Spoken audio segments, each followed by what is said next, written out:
এই ছেলেটা দীর্ঘ 4-5 বছর ধরে দেখতাম, প্রত্যেক মাহফিলে দেখছি হে সামনে বস, আমি বইলেই তারে নজরে পড়তাম। পরে একদিন আমি তারে ডাকছি, ডাইকে আমি বললাম তুমি কি করো? কয় হুজুর আমি ঘাস কাইটা বিক্রি করি, যা পাই তা দিয়ে সংসার চালাই। তাই বললাম তুমি যে সব মাহফিলে আসো? কয় হুজুরে যখনই আপনার কোনো পোস্টার দেখি, কয় আমি তখন এই ঘাস কাটার টাকা থেকে একটু একটু টাকা জমাই, কয়টা টাকা জমাইয়া গাড়ি ভাড়া মিলাইয়া রাখি, আপনার ওয়াজ শুনতে যাবো। তাই বললাম যে মাশাআল্লাহ। তো আমি বললাম যে তো আর কিছু কইবানি? কজন আমার জীবনের একটা স্বপ্ন আছে। আমি বললাম কি স্বপ্ন কও? আমি 10 টাকা 50 টাকা করে জমাইতেছি, আল্লাহ যদি আমারে কোনোদিন তৌফিক দেয় আমি আমনের আমরা এলাকায় দাওয়াত দিয়ে নিমু, ওয়াজ করাম। পরে আমি বললাম ওহন দাঁড়া, অন ডিটল হাদিয়া দিতে হবে না, আমি দিমু তোমার, এটা আছে আমার মাহফিলের সান্দা, যাও তুমি আয়োজন করো, যেখানে কও তুমি, তোমার ঘরে হোক উডানে হোক, আমি ওখানে ওয়াজ করব।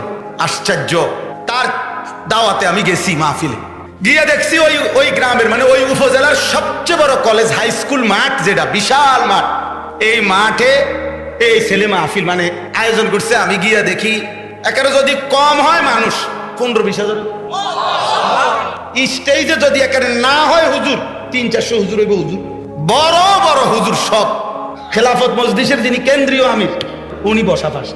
তাই বললাম কিরে কারবারটা কি তারে?